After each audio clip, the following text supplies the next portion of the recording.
Hi you guys, welcome to my channel Wholesale to Million. My name is Khang, where I share with you guys everything I've learned about wholesaling houses, how you can actually go out there and tie a piece of property up under contract at a discount price, and now you're able and legally can assign the contract over to another buyer for that's willing to pay more for it for a large profit. Okay, now you don't need your own cash, you guys, because you're not gonna buy the property. You don't need good credit because you're not gonna get a loan on it, and you don't need any construction background because you're not gonna fix it and flip it. All right, but what you do need is you need to learn the skill set, which I'm gonna share and teach you guys in my channel on how to how you can go out there and find and locate motivated seller, which means seller that is needing and willing to sell to you at a discount price. All right, you got to learn how to talk to them, negotiate with them, so you can tie that piece of property up under contract at a discount price, and learn how to go out there, find that cash buyer that's willing to pay more for it, and assign that contract over to them for a large profit, and you can make really good money doing this. All right, now for this video, I'm actually going to do this for all of my subscribers. All right, we are actually going to drive out to one of the property that we just closed today. I'm picking up the checks tomorrow, which I'm going to share with you guys tomorrow, but we are driving out to the property today. I'm seeing it for the first time. You know, typically we obviously I've never seen the property before. I've never met the seller. I've never met the buyers. All right, what it is I'm going to share with you guys how we actually do it and how we wholesale virtually. Okay, so I'm driving out there to see the property for the first time, and I'm doing this for my subscriber, because typically I don't go out there, and I don't go out there to the property at all. The only time I see the seller and the buyer is after the closing, to meet up with them, you know, trying to do a testimonial with them for my Facebook page and for my website. And I got some gift to give to them, but that's about it. All right, but I'm driving out there to see the property. I'm going to show it to you guys. I'm going to go through all the numbers of all the breakdown, how the seller came in contact with us, how we lock it up, how we found the buyers, break down all the numbers, what's the profit, and everything like that. All right, you guys, so let's go. And I'm doing this for you guys. All right, I think it's about 30 minutes away from where 30 minutes away from where I live. All right, you guys, so stay tuned. All right, you guys, I think we are getting closer to the property, and this is my first time out to see it, so I'm bringing you guys along. Like I said, typically this is definitely not something I typically do, because we actually you know, I actually just tie them up and close on it. And I don't go out and see the property. So, but I'm doing this for you guys. I just thought that it's something different, and it kind of changed things up a little bit, if instead of me just sitting right there and telling you guys about wholesaling houses. But here it is. We're at the property, and as you can see, high growing grass for sure. That is the storage shed that the seller was talking about. So hold on a second. Let me go outside here really quick. Oh geez, put on here. So here it is. This is the property, and I will go through all the numbers with you guys and everything like that. But this property sits on, I think it sits on 5 acres. So it actually goes clear way all the way back there. But that's the storage shed that they're talking about. As you can see, this is the house, and you guys are in it with me. First time I'm seeing it. Oh wow, it has a pond. Pretty nice. But as you can see, it's definitely a fixer-upper. And like I said, I'll go through all the number with you guys. I'll let you guys know how the seller got in contact with us, how we negotiate the deal, how we got the deal, how we found the buyers, and all of that. But I thought it's something different that I can do for you guys. And like I said, this is typically, I don't do this. I just tie them up, close on them, and the only time I go somewhere is meet the sellers, the buyer, and to pick up the check. So I typically don't go out and see the property at all. But here it is. All right, you guys, so I will, as my way driving back, I will share with you guys kind of the breakdown and everything like that. Okay, so hold on a second. All right, you guys, so that's it. That's the property. So anyways, so I'm gonna share with you guys the breakdown of this deal. So the seller actually found us online through our website, called us, and willing to go through the process with one of the girls.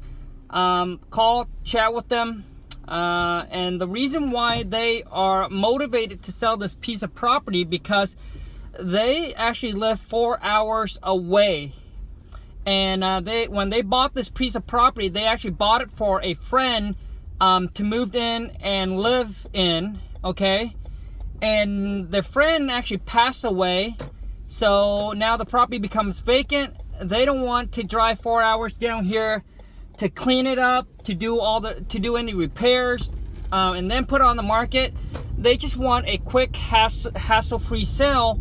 So they found us online, called us up, went through the process with one of our gal, and they answer all the questions that is needed, so that way they can set up the appointment for me to initially call back and make the offer.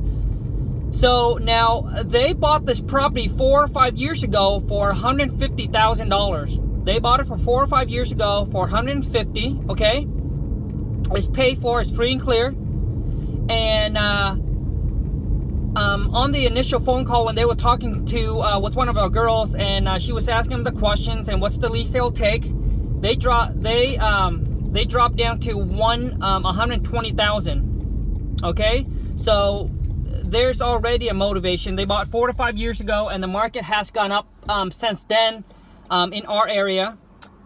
So it has gone up since then.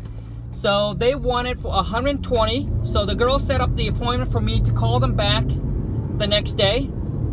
So I called them back, kind of went through the process, asked them a few more questions, and I asked them the 3 questions was,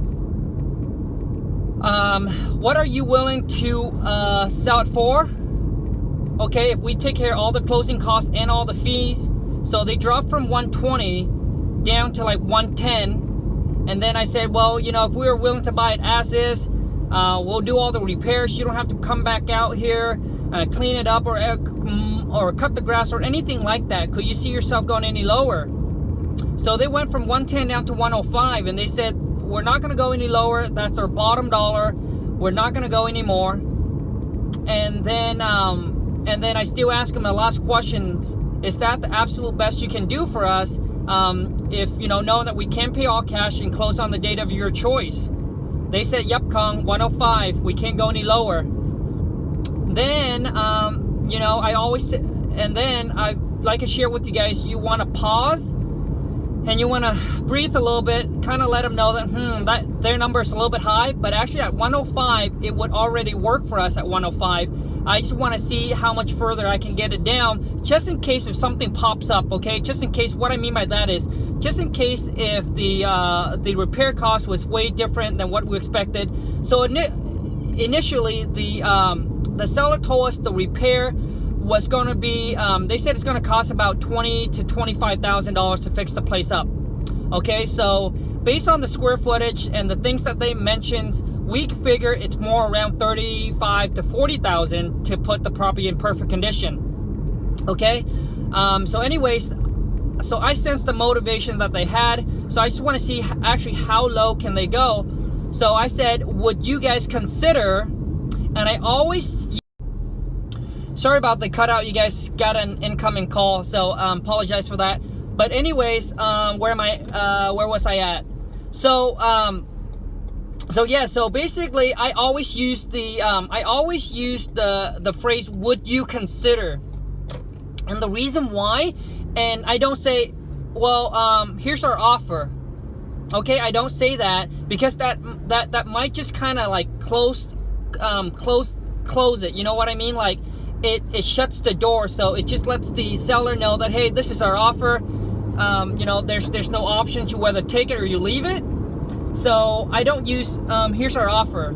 I tried that before already. It doesn't work as well as if you were to say, would you consider?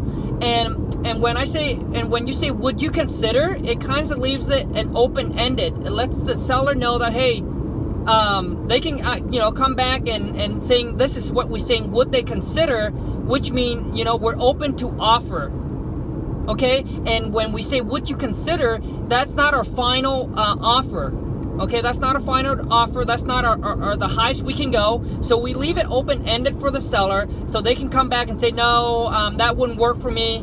Which that's what they said. They said, no, 90,000. It's just too low. It wouldn't work for us. Then I said, well, could you see could you guys see yourself meeting us somewhere? And they dropped from 105 to 100,000. All right, and then they said, well, I mean, you know, we could go 100, and then that's when I went up to 95, and I said, well, I can go up to 95. You know, would you guys consider 95? And they said, no, we just can't do it at 95, Khang. We just couldn't do it. And I said, well, could you meet me somewhere again? You know, could we meet somewhere? We're not that far apart. Could we meet somewhere? And they said, well, we could do, you know, we could do 97, but no more, Khang, no more. And I said, okay, well, so if I can get the approval purchase price for 97,000, you guys are ready to get the paperwork done and sell us your property right now, correct? And they said correct. So yep, we went and lock it up at $97,000. Okay, we sent the agreement out to them. They review it, sign it, and send it back to us the next day. So I want to let you guys know, I've never met the seller. I've never seen the property. That was the first time. Okay, so we got it tied up. Then now we actually market that piece of property for $145. So when we initially make the offer, we figured that we did our research, okay? We did our research. We figured that in perfect condition, that property is going to worth about $245 to $250, all right? We have confirmed that with a couple of realtors in the area already. In perfect condition, that house is going to worth about $245 to $250, okay? So now we got it for 97. And, you know, and we figure it's going to need about that 35 to 40,000 in repair. Okay, so we mark it up. So we asked 145 for it. All right, so we asked 145. Okay, and we got so within 3 days we got full price offer from a buyer. We got a full price offer. Okay, but since this property is on it's on a well and on a septic, they want it to be contingent upon the septic and the well passes inspections. All right. So, which is normal because they have to pay out of pocket to get the inspection done. So, so we agree, but typically we don't let the buyers put any contingents on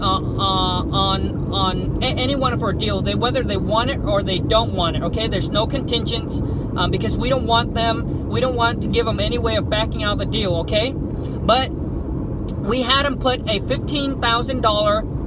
We had them put a $15,000 earnest money, non-refundable if the inspection passes. Okay, so they went ahead and go ahead and did that. So now we're at 145 with the contingent of the inspection and the well pass. So on this deal here, they sent someone out, check on the well. The water was bad, so it's going to cost them about $15,000 to mitigate the water, the well, so it can become can become drinking water again. Okay, so the buyer came back and renegotiate because, you know, with the repairs and with that came up, they just couldn't buy it at 145. And we verified the information. It's going to cost that much to actually get the water tested and get it done, get it to where it is where it is actually drinkable again. So we agreed to them to lower the price down to 130. So we're locking at 130, okay? And now it still has to be contingent upon the septic being passed. All right. So we had it for 197. Now we're at 130. So that's roughly about I think $32,000 spread. Okay. So now it's contingent upon the septic being passed. So they sent a company out there. They check on the septic, and the septic came back as as it didn't fail, but it didn't really pass. It needs a couple things needed to be done to the septic, and they couldn't locate the drain field anywhere. For those of you who don't know the drain field or the septic or anything that I talked about, trust me, when I first started, I don't know any of this either, so it's okay if you don't. But I just want to go through the numbers with you guys and kind of go through this deal here, because you know, it was kind of go up and down a little bit, where it almost at the end we almost didn't close on it. So anyways, they sent someone out there to check on the septic, came back, and they needed to locate the drain field, and they needed more information to make sure that the septic is a-okay. Oh man, so and at this time already, I was like, oh my goodness, I don't know if it's gonna pass, and if it doesn't, you know, then the buyers, they really don't want it because the value is not gonna be there for them. It's more of just a tear down, a rebuild, and all of that, so that numbers won't work for them. So now we gotta go out and hunt for new buyers again. So I was like, oh my goodness. So anyways, they sent the septic crew to go out there, check on it, and everything was good. It just needs the lid. They located the drain field, they did the pump, everything was good. So we just got that back yesterday. The seller has signed the final paperwork. The buyer has signed the final paperwork. We did a double closing on this deal, okay? We did a double closing on it because I didn't want the buyers to know how much we make on it, because I didn't want it to be an issue, okay? I didn't want them to come back, renegotiate, or cause an issue, because I felt like the spread was a little bit big, so I didn't want it to be an issue. So we did a double closing on this deal, okay? I just want to let you guys know that. So basically, anyways, we signed the final paperwork. The buyer signed the final paperwork. So now all it is contingent upon that septic pass, and once that septic pass, the buyer just calls and let the title company know that, hey, go ahead and release the fund and get and go actual to recording. So that just happens today. So everything is good to go. I'll pick up the checks tomorrow, but I thought I just want to share that with you guys, is that you want to make sure that you leave enough room. You make sure that there's enough room in your assignment fee. That way, if things like this comes up, that that you know, you can always try to make it work, because you have such a large spread. Okay, now you know, and you can't get a large spread on every single deal, but if you can, try to get a large spread. We didn't go back and renegotiate with the seller. Typically, that's not how I want to do it. You know, I already agreed on a price with the seller. My whole thing is, if you know, it's all about if it works. If it doesn't work out, then we'll just reduce our assignment fee. So we just reduce our assignment fee, but I don't want to go back and negotiate with the seller. We already made a good profit on it. But you know, if I were to go back and renegotiate with the seller to get an extra $5,000 to $7,000 off, you know, I probably can, because the seller is motivated, and if things like that, if it comes up and we can show them proof that, hey, things like this does come up, then they're willing to negotiate and try to make it work. And like I said, because they're motivated. But that's not how I want to operate. You know, we are agreed on them. We make a good spread, so I just want to move on towards closing. But anyways, that's all I want to share with you guys on this deal. So we did a double closing, which means when we agree with the seller, we said that we'll pay for all of their closing costs. So when we close on it, we are responsible for all of the seller closing costs. And like I shared with you guys, it's roughly about 2.5, no more than 3%. So I think we came out at about 102. So we got a lockdown for 97.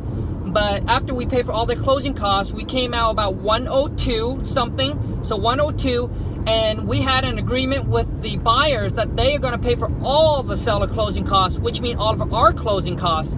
So, which means the price that we agreed with them on was 130, and that's it. That's 130. No more. Nothing is being taken out of that 130 on our side.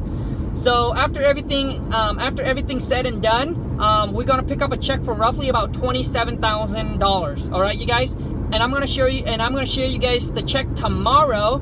But I just want to share with you guys quickly on this deal, break it down for you guys, how the seller came in contact, how we negotiate, make the deal. And like I said, you guys, we closed this deal. I've never seen the seller. I've never met the buyers. I've never seen the property, all right? And this property located about 30 to 40 minutes away from us, okay? It located 30 to 40 minutes away. But, you know, one nice thing about virtual wholesaling is that if you can get it down, if you can master virtual wholesaling, and if you can master it, you can pretty much do it in any market, okay? If you can do it an hour away or half an hour away from you without seeing the seller, without seeing the property, without seeing the buyer, and if you can execute it, you can do it anywhere. It's the exact same thing. You just have to apply it in a different market, all right? But it's the same concept, all right, you guys?